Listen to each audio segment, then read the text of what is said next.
You don't need to raise your voice to destroy someone's confidence. In fact, the most effective attacks are the ones that don't look like attacks at all. They're delivered calmly, even politely, while the other person slowly unravels under the weight of your restraint. People expect power to be loud, shouting, insults, public humiliation, but real power doesn't need noise. Real power leaves someone doubting themselves while you walk away looking composed. Machiavelli warned that open cruelty creates resistance, while subtle cruelty creates control, and there's nothing subtler than politely dismantling someone's confidence until they stop trusting their own footing. Most people get this wrong. When they want to take someone down, they go straight for the jugular. Harsh words, aggressive tone, direct attacks. But direct attacks are obvious. Obvious attacks make you look insecure, and insecurity kills credibility. Worse, it gives the other person an enemy to push back against. People rally when they feel attacked. But when you're polite, when your words look like kindness, curiosity, or indifference, there's nothing for them to grab onto. They can't retaliate without looking defensive, and defensiveness, ironically, makes them look weaker. The brilliance of polite destruction is that it works in plain sight.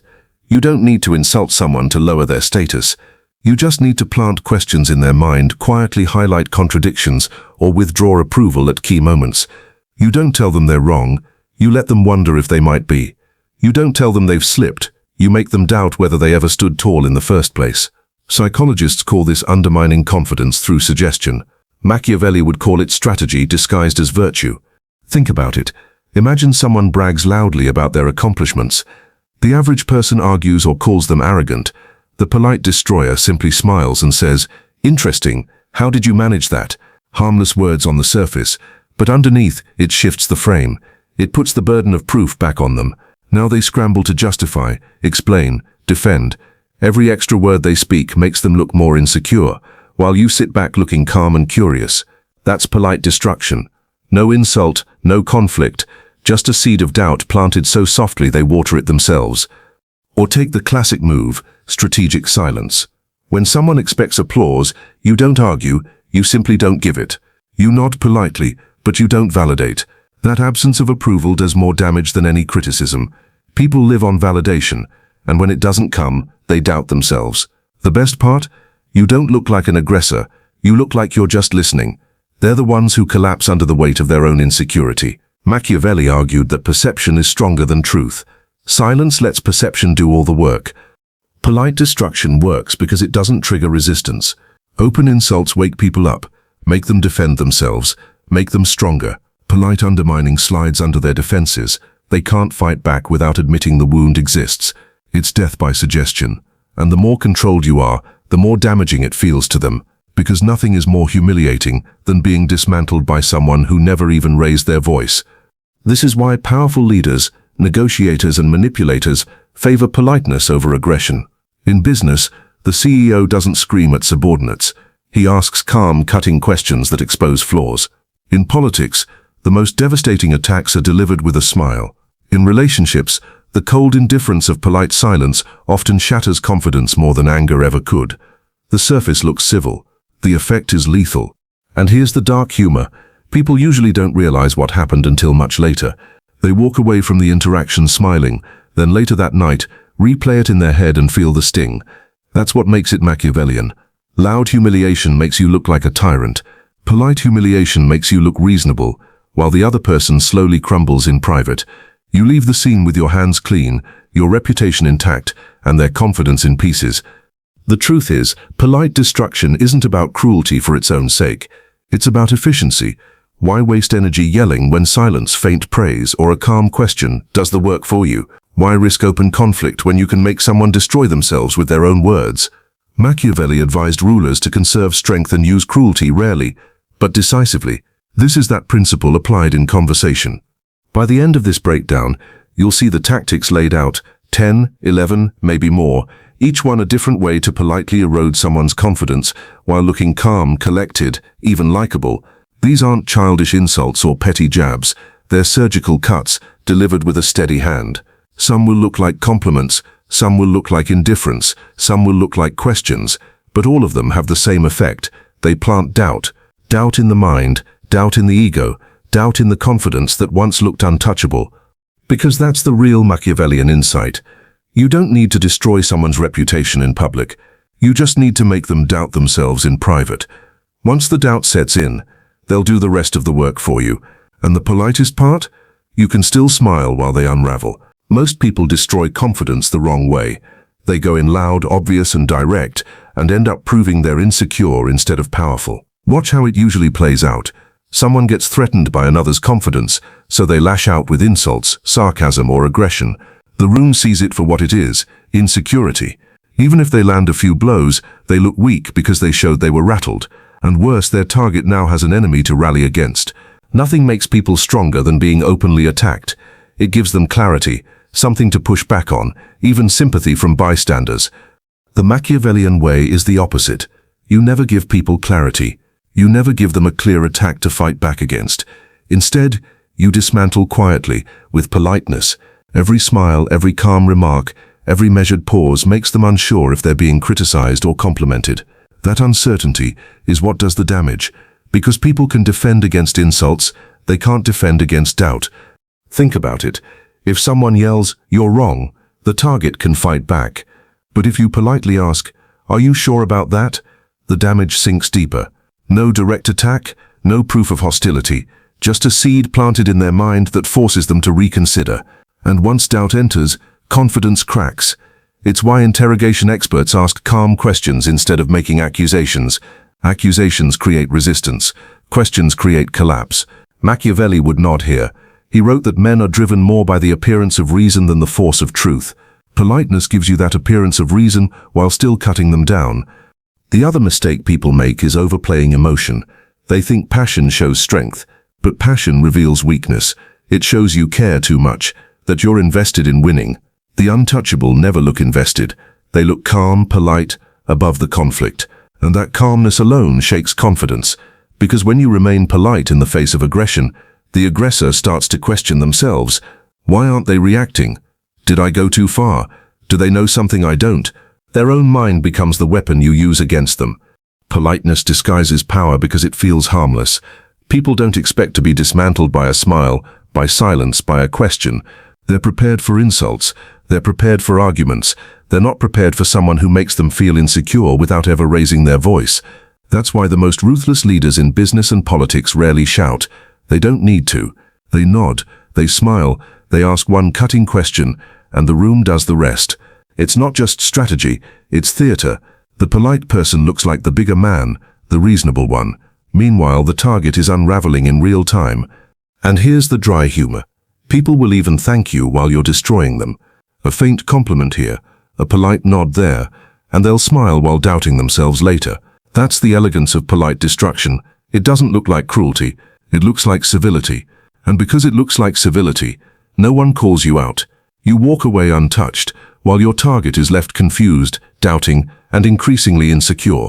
Psychologically, this works because humans crave certainty. We want to know where we stand. An insult gives clarity. They dislike me. But politeness gives no clarity at all. It leaves people wondering, were they mocking me? Were they testing me? Do they respect me?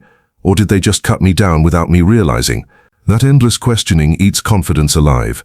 Machiavelli's advice to rulers was never to reveal too much. He knew that once people think they fully understand you, they stop fearing you.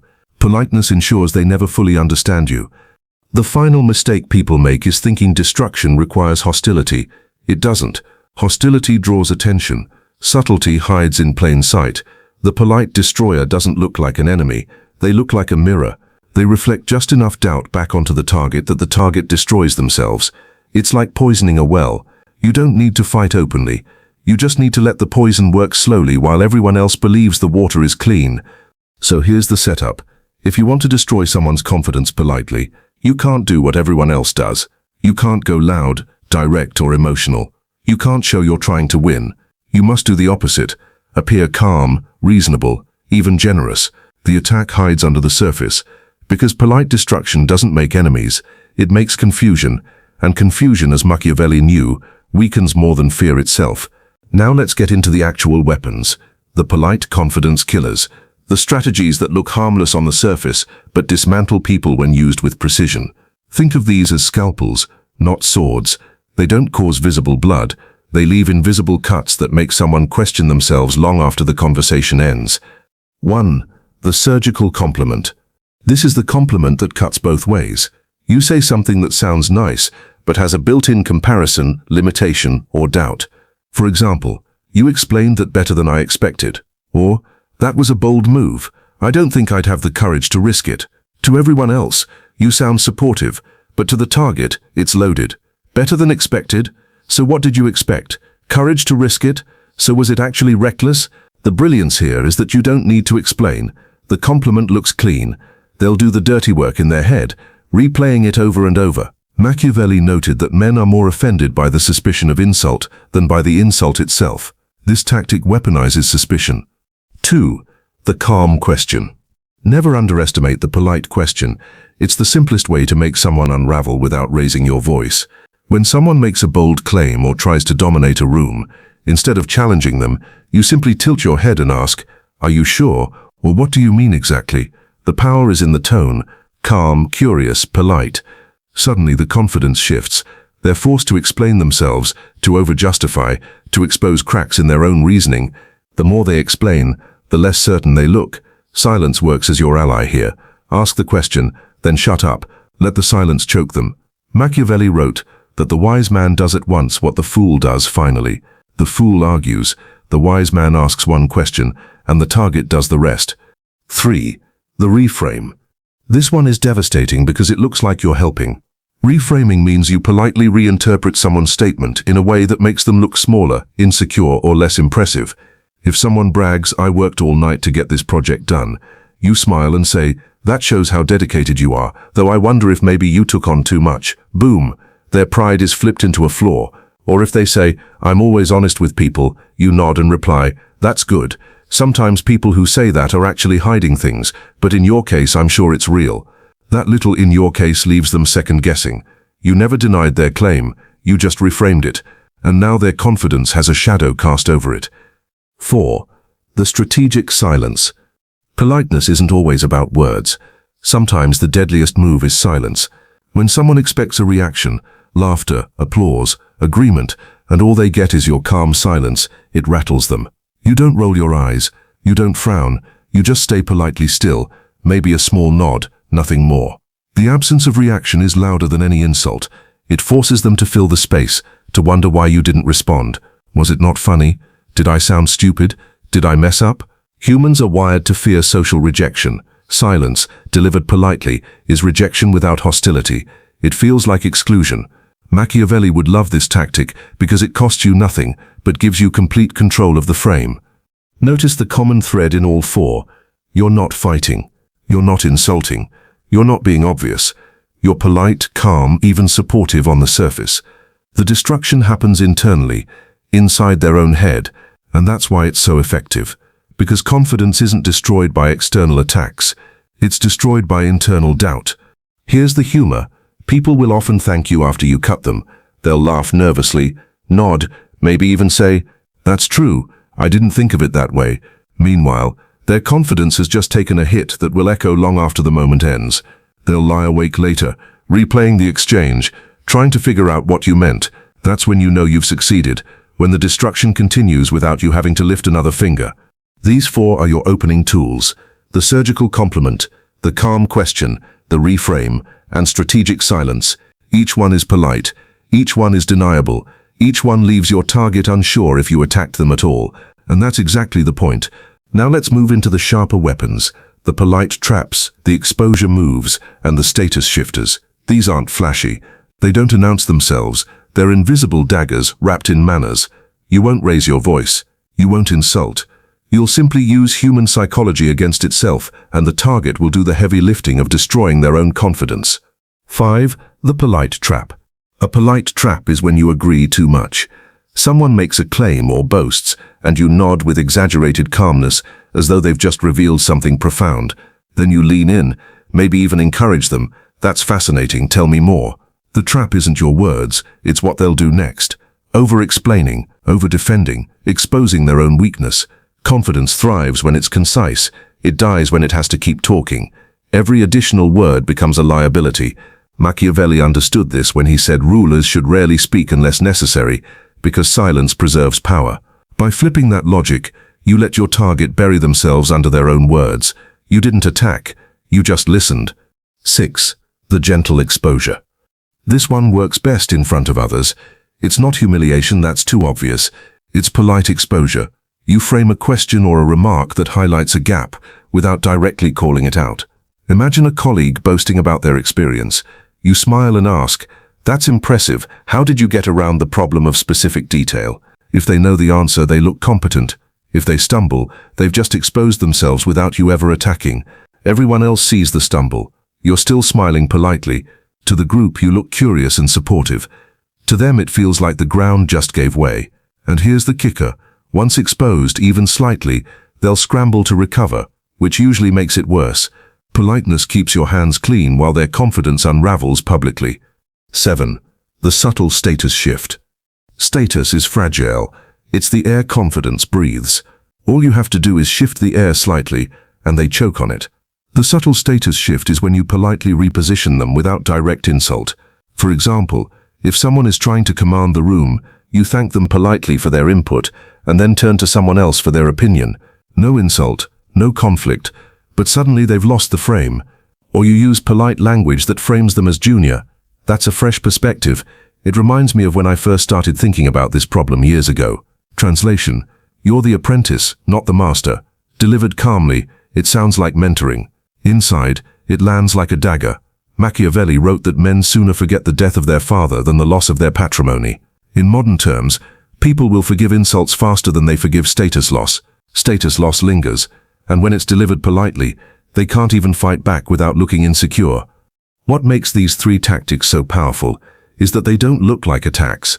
They look like conversation, agreement, curiosity, mentorship. They're socially bulletproof. No one in the room sees malice. You look like the reasonable, polite one. Meanwhile, your target is suffering the one-blow confidence can't withstand, doubt about how others see them, because confidence is never just about the self. It's about perception. If others see cracks, the self starts to crack too. The humor here is that polite destruction often leaves people thanking you. Imagine someone fumbling through your innocent question, then nervously laughing, "That was a good point. I'll think about it." They don't realize you've just rearranged their status in the room. They think you're helpful, but later, alone, they'll replay every second, realizing they looked smaller than they wanted. That's when confidence collapses, not in the moment, but in the echo afterward. Machiavelli would argue this is the highest form of political skill. He advised princes to use appearances to maintain power, to never appear cruel when civility could achieve the same result. Destroying someone's confidence politely isn't about cruelty, it's about precision. Anyone can shout and insult, that just creates enemies. The true strategist dismantles while smiling. They keep allies, keep appearances, and walk away untouched. That's how power consolidates quietly, without ever needing to spill blood. Now we come to the finishing moves, the ones that don't just sting in the moment, but leave lasting bruises. These are the polite dismissals, the backhanded generosity plays, the micro-invalidations, and the exit wound goodbye. Use them sparingly. Think of them as the last 4 bullets in a revolver.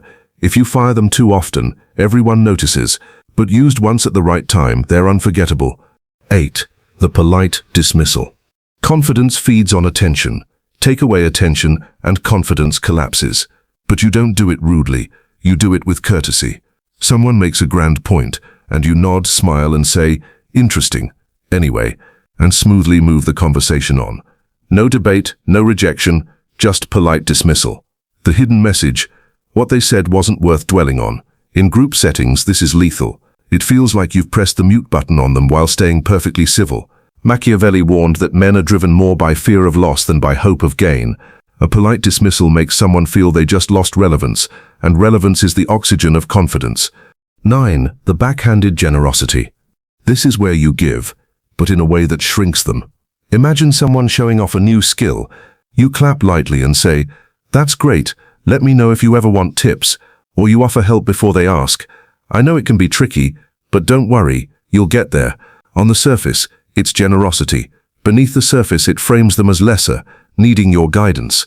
People hate feeling like charity cases, especially from someone they wanted to impress.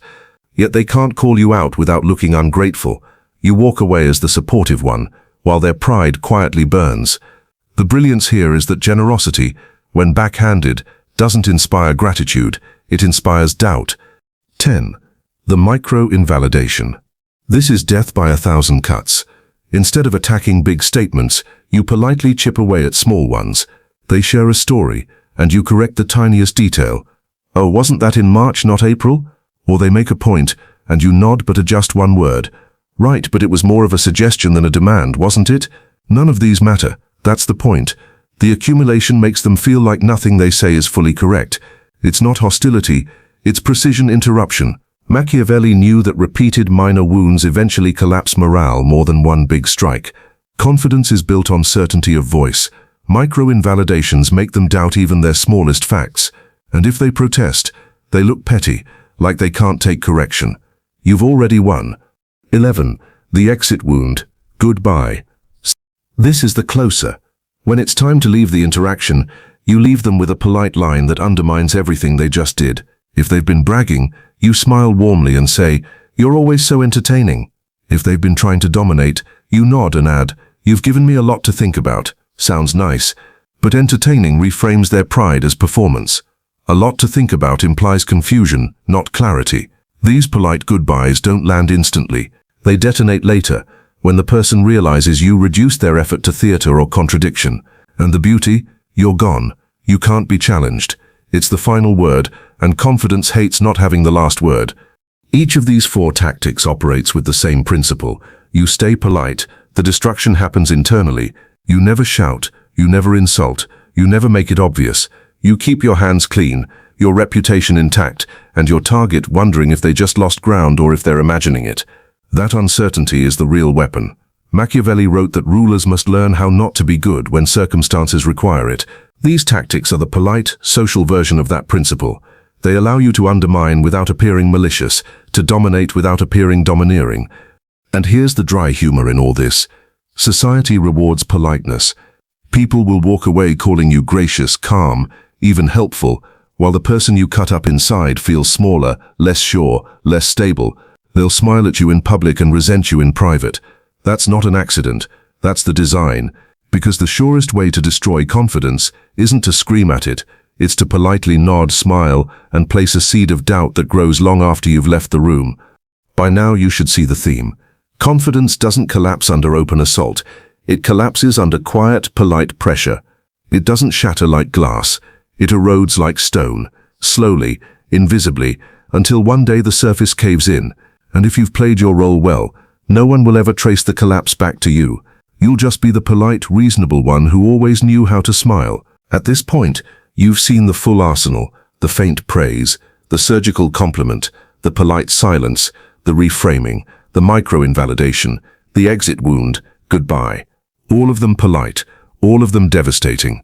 Which brings us to the bigger question: why does politeness, of all things, work so well as a weapon? Because confidence isn't destroyed by force, it's destroyed by suggestion. People expect to defend against insults, criticism, and aggression. They put their armor on when someone yells at them, but they rarely put armor on when someone smiles at them. A dagger hidden inside a handshake is always more effective than a dagger waved in the air. Machiavelli understood this centuries ago. He argued that the prince must appear merciful, faithful, humane, sincere, religious, even while being the opposite when necessary. Appearances are a shield. The world rewards appearances. A ruler who insults openly makes enemies. A ruler who undermines politely makes loyal subjects who never realize they've been undermined. That's not just politics, it's psychology. Let's get scientific for a second. The human brain has a confirmation bias problem. Once someone believes you're polite, supportive, or harmless, they filter your behavior through that lens. When you throw out a faintly poisonous line, they'll rationalize it. Oh, they didn't mean it that way, they're nice. That's why polite confidence destruction sticks. It slips past the radar. Insults bounce off armor, politeness goes under it. And the beauty of it, you look untouchable. No one can accuse you of being rude, cruel, or malicious. You're the one who smiled, who praised, who was supportive. If the other person complains, they look paranoid. If they push back, they look insecure. Their defense is their own undoing. That's what makes polite destruction such a high-level strategy. It's asymmetric. You expend almost no energy, while they expend enormous amounts of it trying to restore their shaken pride. Think about it. Which hits harder? someone screaming, "You're worthless," or someone smiling gently and saying, "You're so entertaining," right after you poured your heart out. The first is obvious, and you can fight back. The second lingers, it gnaws at you. It makes you replay the moment later that night, wondering, what did they really mean? That's the genius of Machiavellian strategy. You don't just win in the moment, you win in their head long after the battle is over. This is why the cold strategist never wastes energy on open fights. If you humiliate someone in public, you make enemies. If you crush them with politeness, you make them doubt themselves, while everyone else sees you as gracious. That's the ultimate 2-for-1. Weaken your opponent, strengthen your reputation. Machiavelli himself would have called it efficient cruelty, cruelty that doesn't look like cruelty. But here's where we add the final layer of dry humor. Most people believe dominance comes from aggression, shouting, or chest beating. They think confidence is destroyed by humiliation. Wrong. Real dominance is quiet. Real destruction is polite. It's holding the knife under the table while passing the salt with a smile. It's playing the long game, where your opponent thinks you're helping them up when in reality, you're gently moving the ground under their feet. And this isn't just theory. Look around in politics, business, even relationships. The most effective operators are never the loudest. They're the ones who smile while planting doubt, who nod while disagreeing, who praise while quietly lowering the bar. That's why they rise while others stumble, because they know a truth Machiavelli spelled out. Perception is stronger than reality. If people perceive you as polite, you can warp their reality without resistance. So what's the takeaway here? If you want to destroy confidence politely, you must master restraint. Don't go for the knockout punch. Go for the invisible cut. Don't aim to embarrass. Aim to seed doubt. And don't ever drop the mask of politeness, because the mask is what makes the strike effective. The paradox is this: the more polite you appear, the more power you secretly hold. Why? Because people drop their guard around politeness. They assume safety, and safety is the perfect place to strike. Machiavelli would remind us that life is less about who's the strongest and more about who's the smartest at playing perceptions. Polite confidence destruction isn't about cruelty. It's about control. Control of the narrative, control of the room, control of their inner dialogue long after you've left. And that's the cold truth. You don't need to yell to dominate. You don't need to attack to win. You don't even need to break someone's pride directly. All you need to do is smile, say something polite, and let their own mind finish the work for you.